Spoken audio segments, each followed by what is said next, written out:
nun RTI media. నమస్కారం, వార్తలకు స్వాగతం. ముందుగా ముఖ్యాంశాలు.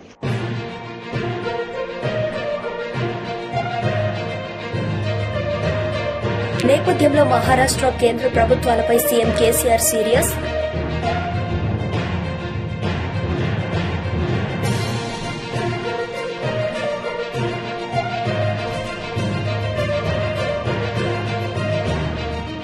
టీడీపీ పోలిట్ బ్యూరో సభ్యులు వర్ల రామయ్యగా మీడియా సమావేశం, వైసీపీపై ఫైర్.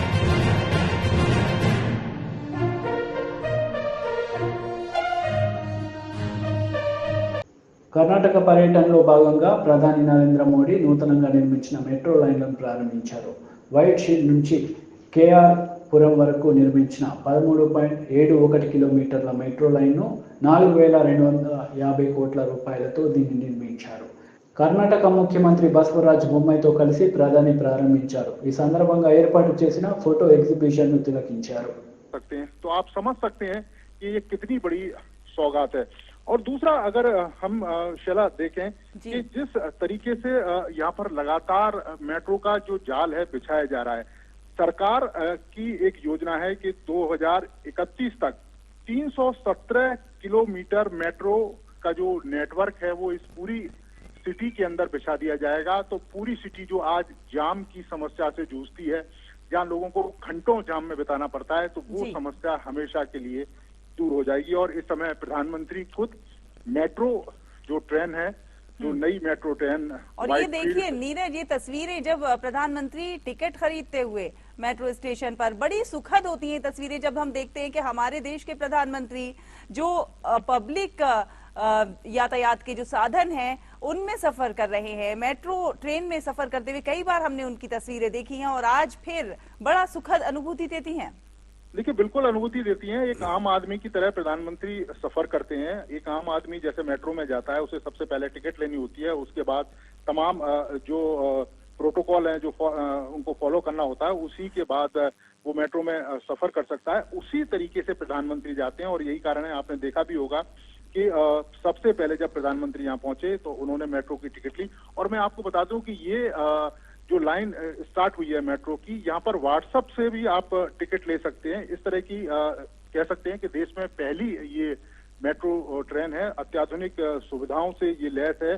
और अगर इसकी खूबी की बात करें तो रीजनरेट ब्रेकिंग सिस्टम इसमें लगाया गया है कि अगर ब्रेक भी लगती है तो उससे जो एनर्जी जनरेट होती है उसका भी जो इस्तेमाल है वो यहाँ पर किया जाएगा। और इसके अलावा सोलर पावर यहाँ पर है, बैटरी चार्जिंग की सुविधा यहाँ पर मौजूद है।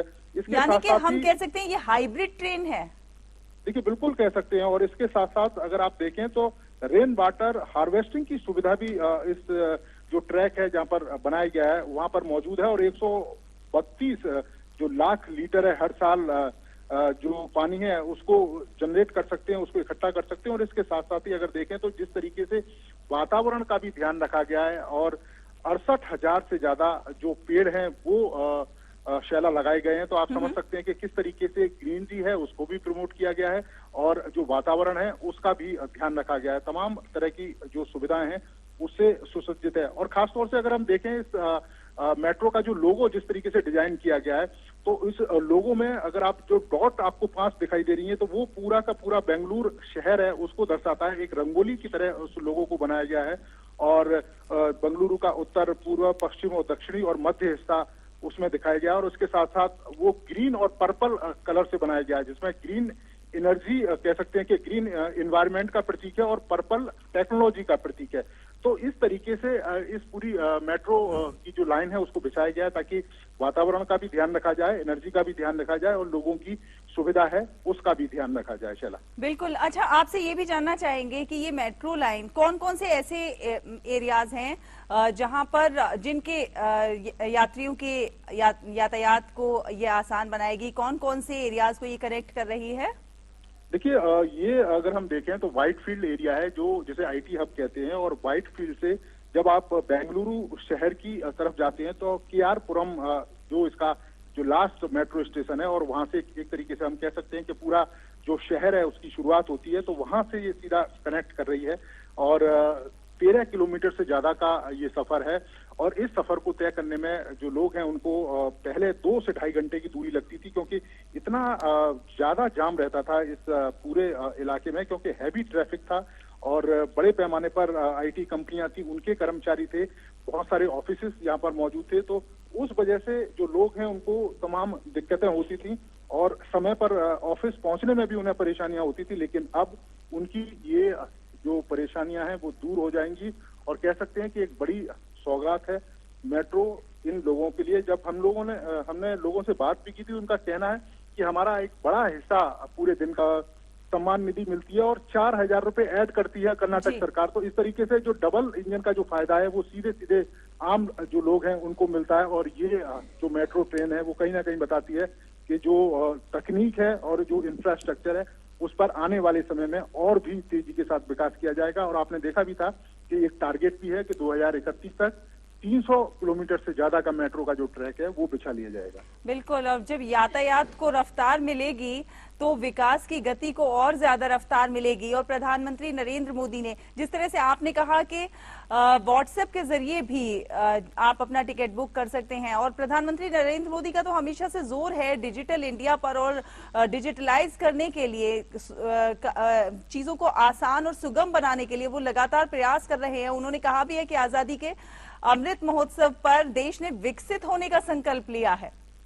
देखिए, बिल्कुल 2047 तक देश को विकसित होना है और निश्चित तौर पर, और जब हमारा देश विकसित होने की राह पर आगे चलेगा तो तकनीक का भी हमें सहारा है वो लेना पड़ेगा। और आपने देखा भी होगा कि प्रधानमंत्री लगातार तकनीक का जिक्र करते हैं और तकनीक ने कितनी लाइफ बदल की है। और खासतौर से कोरोना काल में जिस तरीके से तकनीक का प्रयोग किया गया, आपदा में अवसर ढूंढे गए और हमारे तमाम जो वैज्ञानिक हैं और हमारे तमाम जो कारोबारी हैं जिस तरीके से उन्होंने काम किया, तो आज देश जिस तरक्की की राह पे आगे चल रहा है उनका एक बड़ा योगदान है।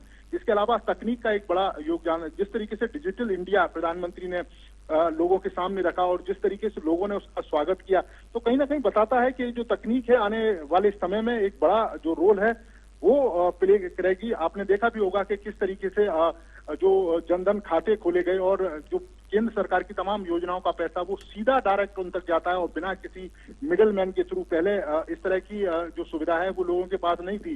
पहले एक बड़ा कमीशन बीच के लोग रख लेते थे, लेकिन अब ये बिल्कुल देखने को नहीं मिलता है। केंद्र सरकार की जो भी योजनाएं हैं उनका सीधा सीधा जो लाभ है वो लोगों तक मिलता है। आपने देखा होगा कि किस तरीके से गरीबों को पक्के घर दिए गए, गरीबों के घर में नल से जल जो है वो पहुंचाया गया, उज्ज्वला का जो गैस कनेक्शन है वो लोगों को, गरीब लोगों को दिए गए, बिजली के कनेक्शन हो, गांव तक सड़कें पहुंचाई गई, अस्पताल बने और लोगों का जो इलाज है वो कराया गया। आपने देखा आयुष्मान भारत के द्वारा किस तरीके से जो लोग हैं वो अपना इलाज करा सकते हैं। तो ये एक बड़ा चेंज है और यही कारण है कि जब 2047 की बात प्रधानमंत्री करते हैं कि हमारा देश विकसित होगा, तो उसमें ये तमाम जो तकनीक, भारत के लोगों का जो सहयोग, हमारे यहाँ पर जो नए नए उद्योग, हमारे यहाँ के जो व्यवसायी, तमाम तरह के नवाचार जो हो रहे हैं, तो ये एक बड़ा जो रोल है वो प्ले करेंगे।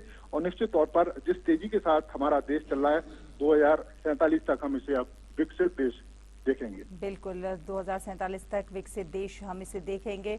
और ये जो मेट्रो लाइन का उद्घाटन आज प्रधानमंत्री नरेंद्र मोदी करेंगे, ये सचमुच एक बहुत बड़ी सौगात होगी कर्नाटक वासियों के लिए, बेंगलुरु वासियों के लिए। क्योंकि नीरज, हम जानते हैं, हम और आप दिल्ली में रहते हैं और हम जानते हैं कि मेट्रो लाइन दिल्ली में आने से पहले किस तरह जाम की स्थिति होती थी। घंटों घंटों जाम में फंस जाते थे और कई दफ्तर जाने के लिए या कॉलेज जाने के लिए कई घंटे पहले निकलना होता था। लेकिन जब यातायात सुगम होता है तो बहुत सारी चीजें आसान हो जाती हैं और आप अपने मस्तिष्क को भी और ज्यादा बेहतर कामों के लिए इस्तेमाल कर सकते हैं। देखिए, बिल्कुल आपने देखा होगा, अगर आप कल्पना करें कि दिल्ली में द्वारका से अगर आप बाया रोड धौलाकुआ होते हुए अगर आप आए तो किस तरह की स्थिति रहेगी और जाम में कितना समय आपको बिताना पड़ेगा। लेकिन वही अगर आप मेट्रो से आए तो आप आधा घंटे के अंदर आप अपने ऑफिस भी पहुंच सकते हैं और दिल्ली के दिल कनॉट प्लेस में भी पहुंच सकते हैं। तो ये एक बड़ा चेंज है और जब लोगों के पास समय बचता है तो उनकी क्रिएटिविटी है वो भी बढ़ती है और जो समय है उसका जो सदुपयोग है वो भी लोग कर सकते हैं। और खासतौर से फ्यूल है, फ्यूल में మహారాష్ట్ర కాందర్లోహల్లో జరిగిన బీఆర్ఎస్ పబ్లిక్ మీటింగ్లో సీఎం కేసీఆర్ పాల్గొని మాట్లాడారు. ఈ సందర్భంగా పలువురు మహారాష్ట్ర నాయకులు బీఆర్ఎస్లో చేరారు. ఈ నేపథ్యంలో మహారాష్ట్ర కేంద్ర ప్రభుత్వాలపై సీఎం కేసీఆర్ మండిపడ్డారు. इस देश में जब तक हम अलग अलग रहेंगे, जाति के नाम पर, धर्म के नाम पर हम बटे रहेंगे, तब तक हम ऐसे ही रहेंगे. हमारे किसान आत्महत्या करते ही रहेंगे. मेरा विनती आपसे एक ही है, जब आप इकट्ठे हो जाओ तो देखो कैसे आप 6000 आ गया, उसके बाप भागते भागते अपने गलियों में आ जाएगा. मैं आपको एक मंत्र देता हूं, किसान के एकता ही एकजुट होना ही इसका मंत्र है. तो अब कब तक, कहां तक हम एकजुट हो पाते हैं, इसमें हमारा नतीजा मिलता है. इसका नतीजा यहीं से मिलेगा. मैं आपसे एक ही बात, सरकार हमारी तरफ क्यों नहीं पलट के देखते 75 साल के बाद? मतलब क्या है, हमको इजी ले रहे हैं. भाई किसान बेचारा कहां जाएगा, या तुमको देगा या मुझे देगा, या भाजपा को देगा या कांग्रेस को देगा, या रीजनल पार्टी एक दो है तो या उनको देगा तो इनको देगा, कहां जाएगा, या वोट नहीं डालेंगे क्या? ये उनका सोच है. तो इसलिए हमारे बातों को कोई दिल पे नहीं लेता. मेरा आपसे प्रार्थना है, भरपूर पानी अगर हर खेत में, हर एकड़ में चाहिए, भरपूर करंट हमारे किसान को फ्री में चाहिए, तो एक झलक दिखाइए, एक ही झलक, एक झलक. ये मैं आज इस लोहा के सभा से ऐलान करता हूं, अभी मैंने बीआरएस पार्टी का रजिस्ट्रेशन भी करवाया. महाराष्ट्र के लोकल बॉडी चुनाव में, आगामी पंचायत राज इलेक्शन में हर जिला परिषद में गुलाबी झंडा खड़ा हो जाएगा. पूरे जिला परिषद का मुकाबला करेंगे. आप गांव गांव में अपना ताकत दिखाइए. कौन कौन भाग के नहीं आता मैं देखता हूं. केंद्र सरकार आ जाएगा, राज्य सरकार आ जाएगा. एक बात सोच लो, यहां बैठा है मेरे भाई बाबूराव कदम जी, ये 3-4 साल से संघर्ष कर रहा है. और हमारे गणेश कदम जो युवा नेता है धर्माबाद से, वो लोग कई सालों से ये लोग कर रहे काम. इन लोगों ने क्या किया, धर्माबाद में 80 गांव के सरपंच बैठ के रेजोल्यूशन पास कर दिए कि भाई तेलंगाना का मॉडल हमारे पास इंप्लीमेंट करो, या तो हमारे को तेलंगाना में मिला दो. इन्होंने ऐसा बात किया. तब जाके सरकार ने हुकूमत दिया कि भाई तटवर्ती जितने भी, बॉर्डर के जितने भी सरपंच है, नांदेड़ में जल्दी बुलाओ, मीटिंग करो. भाई बॉर्डर के सरपंच क्यों भाई, परभनी वालों को बुलाओ, औरंगाबाद वालों को बुलाओ. ओनली बॉर्डर वालों को क्यों बुला रहे? विदर्भा से बुलाओ, पश्चिम महाराष्ट्र से बुलाओ, सभी बुलाओ. न्याय करना है तो सभी के साथ करना है ना. तो इसीलिए मैं कहता हूं, गवर्नमेंट में घबराहट पैदा करना है, गवर्नमेंट को हमारे तरफ पलट के देखने के लिए मजबूर करना है. तो आगामी पंचायती राज चुनाव में अपना ताकत दिखाइए, एक झलक दिखाइए. क्या क्या नहीं आता, क्या क्या वाक्य नहीं आता, क्या क्या योजना नहीं बनता, आप खुद देख लेना आजमा के मेरे बात को. టీడీపీ పోలిట్ బ్యూరో సభ్యులు వర్ల రామయ్య మీడియా సమావేశం నిర్వహించారు. ఈ సందర్భంగా పలు అంశాలపై ఆయన మాట్లాడారు. అభివృద్ధిలో అగ్రగామి అనుకుంటున్నారు, నవ్వుతున్నారు పాత్రికేయుడు. అభివృద్ధిలో కాదండి, గంజాయి అమ్మకంలో అగ్రగామిగా ఉంది. జగన్మోహన్ రెడ్డి గారు ముఖ్యమంత్రిగా ప్రమాణ స్వీకారం చేసిన దగ్గర నుండి రాష్ట్రం దేదీప్యమానంగా వెలుగుతూ ఉంది. ఎందులో? గంజాయి అమ్మకంలో. భారతదేశ వ్యాప్తంగా ఇతర రాష్ట్రాల్లో ఎంత గంజాయి అమ్మకం జరుగుతుందో, రవాణా జరుగుతుందో, అంతా మన ఒక ఆంధ్రప్రదేశ్ రాష్ట్రంలోనూ జరుగుతుంది. ఈ రకంగా పేరు ప్రఖ్యాతులు పొందినారు మన గౌరవ జగన్మోహన్ రెడ్డి గారు. గతంలో భారతదేశ వ్యాప్తంగా బియ్యం సరఫరా చేసి అన్నదాతగా పేరు పొందిన, అన్నపూర్ణగా పేరు పొందిన ఆంధ్రప్రదేశ్ రాష్ట్రం ఈ రోజున దేశవ్యాప్తంగా గంజాయి సరఫరా చేసి గంజాయి ఆంధ్రప్రదేశ్గా పేరుగాంచిందని చెప్పడానికి చాలా సిగ్గుపడాలి. ఈ రోజున ముఖ్యమంత్రితో సహా ప్రభుత్వ యంత్రాంగం మొత్తం కూడా సిగ్గుపడాలి. అది ఏ స్థాయికి వచ్చింది ఈ రోజున? నిన్నగాక మొన్న తిరుమల తిరుపతి దేవస్థానం ప్రపంచవ్యాప్తంగా అత్యున్నత హైందవ దేవాలయం. అది ప్రపంచం మొత్తం కూడా శ్రీ శ్రీ వెంకటేశ్వర స్వామి వారిని ఆరాధ్య దైవంగా భావిస్తారు. ఆ కొండ మీద ధూమపానం కూడా ఎలో చేయరు, అంటే సిగరెట్ పొగ తాకటం కూడా ఎలో చేయరు. కొండ మీద కట్టుదిట్టమైన ఏర్పాట్లు జరిగాయి. ఇది వరకు సెక్యూరిటీ చాలా గట్టిగా ఉండేది, స్ట్రిక్ట్గా ఉండేవాళ్ళు. కానీ జగన్మోహన్ రెడ్డి గారు వచ్చిన తర్వాత కొండ మీద గంజాయి కూడా అమ్ముతున్నారని చెప్పడానికి చాలా సిగ్గుపడుతున్నాయి ఈ రోజున. మొన్న గంగాధరం అని ఒక ఉద్యోగిని పట్టుకుంటే అతని దగ్గర 125 గ్రాముల గంజాయి పొట్లాలు పెట్టి ఉన్నాయట అన్నీ. అంటే కొండ మీద గంజాయి అమ్ముతున్నట్టే కదా. నేను అడుగుతున్నా ఈ రోజున ముఖ్యమంత్రి గారిని, ఎందుకు టీటీడీ దేవస్థానం ప్రాశస్త్యాన్ని కూడా? భారత అంతరిక్ష పరిశోధన సంస్థ ఇస్రో మరో విజయాన్ని సొంతం చేసుకుంది. ఏపీలోని నెల్లూరు జిల్లా శ్రీహరికోట నుంచి LV-M3 రాకెట్ను విజయవంతంగా ప్రయోగించింది. దీంతో ఏకకాలంలో నిర్దిష్ట కక్షలోకి 36 ఉపగ్రహాలు చేరుకున్నాయి. 1A, 3A, 5A, 7A satellites are separated in positions. Others shall reassemble at 10 times. Congratulations to NSIL and ISRO and OneWeb for the successful launch of LV-M3 OneWeb India 2 mission. As we know today, the first 16 satellites of the series are already placed in the right orbit, and now it has gone in the far south of the Earth, and we will be getting confirmation of the remaining spacecraft separation soon once the onboard storage data is acquired by our Indian ground stations. Till now, based on the observations, the vehicle has done extremely well. It went up to the right orbit and placed spacecraft at the right orbit, and also with very minimal disturbances to it. So I am very happy today for the consecutive launch success of GSLV Mark 3, that is LV-M3. And I want to specifically thank NSIL for bringing this opportunity to us, and also for the confidence that OneWeb India team has on ISRO for building this rocket for them for this commercial launch. I also want to thank ISRO for the wonderful work that they have done to make this rocket very reliable and rugged, once again demonstrating the capability of the rocket for placing large heavy payloads into the right orbit without any glitch. And we look forward for greater engagement with our commercial partners for making this rocket one of the best in this class. So specifically I want to thank the entire ISRO family, the GSLV Mark 3 project team for making this historic event happen today. దేశ రాజధాని ఢిల్లీ నుంచి హిమాచల్ ప్రదేశ్లోని ధర్మశాలకు విమాన సర్వీసులను కేంద్ర సమాచార ప్రసార శాఖ మంత్రి అనురాగ్ ఠాకూర్ సింగ్ ప్రారంభించారు.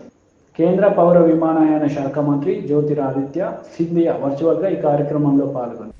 हिमाचल प्रदेश में आना होगा तो पहले उनको दिल्ली आना पड़ता है और वहां से फिर फ्लाइट कनेक्टिविटी है. कैसे हम इस एयरपोर्ट को देश के अलग अलग कोनों से जोड़ सकें, भविष्य में आप उसको अवश्य देखेंगे, मुझे पूर्ण विश्वास है. लेकिन उसके लिए अगर हवाई अड्डा बड़ा नहीं होगा तो वायबिलिटी कहीं से भी नहीं बन पाती है. ये भी एक चुनौती हम सबके सामने है.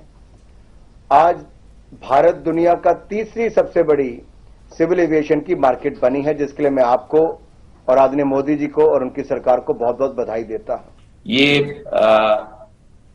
किशन कपूर जी ने कहा जो वास्तविकता है कि 1960 में जब दलाई लामा जी ने अपना स्थायी स्थान धर्मशाला को बनाया तो आध्यात्मिक शक्ति का केंद्र भी पूरे विश्व का धर्मशाला बन चुका.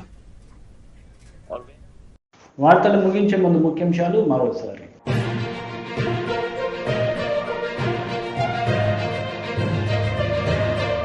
నేపథ్యంలో మహారాష్ట్ర కేంద్ర ప్రభుత్వాలపై సీఎం కేసీఆర్ సీరియస్.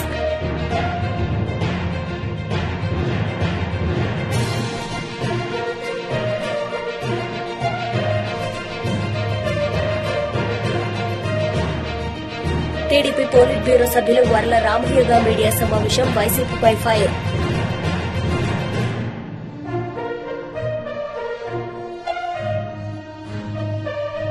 ఈ వార్తలు ఇంతటితో సమాప్తం. తిరిగి ప్రసారమయ్యే వార్తలు మళ్ళీ కలుద్దాం. అంతవరకు సెలవు. నమస్తే.